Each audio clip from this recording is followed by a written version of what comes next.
Улаанбаатар зүтгүүрийн депод 1989 оноос хойш тасралтгүй ажилласан ашиглалтын машинист Оросоос үлийн галт тэргээ жолоодож гавьяаныхаа амралтанд гарч байна. Түүний хувьд ажиллах хугацаанд бүх төрлийн элчит зүтгүүрүүдийг жолоодсон бөгөөд сайхан хамт олон шавнартай болсонд туйлын баяртай байдгаа манай сурвалжлах багт онцлсан байна.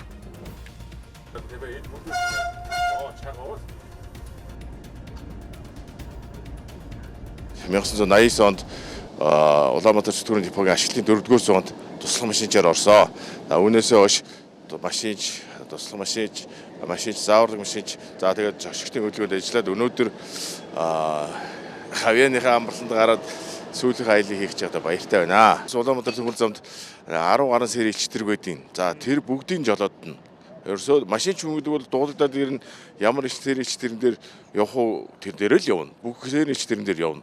Энэ хугацаанд би нэг 7 жил гарan зааварлагч машинч хийсэн, ачааны хөдөлгөөнд 21 машинч акваtik хийсэн, зөвшөөрлөө аялал хийсэн байдیں۔ Суудлын хөдөлгөөнд 5 машинч зөвшөөрлөө аялал хийсэн байт юм аа.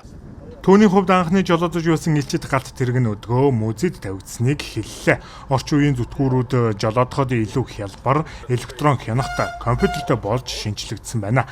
Энэ нь залуу машинистын ажлыг улам бүр хөнгөвчөж өгч байгааг хэллээ. Хамгийн гол нь машинист хүн маш сонор сэрэмжтэй байж хийх үйлдэл тооцоолох хурдаа үргэлж бодож явахыг захилаа. Би их удаан ажилласан болов гэсэн ингээд бодож бас хурдан л байд юм байна. Ер нь сэтгэл хөдлөлт юм байна. Хөдөлгөө яг онч 89 онд анх энд сургууль төгсчөрөд туслах машинч болж байсан. Одоо тэтгэвртээ суух гээд ингээд алтан аялаа хийх гэж явж байхад бол сэтгэл хөдлөж байна. Хөдөл нь маш сайхан байна. Залуучуудаа хандаж хэлэхэд энэ мөчийг бас та нар олон залуучууд үзээд намайг ойлгох байхаа л гэж бодож байна.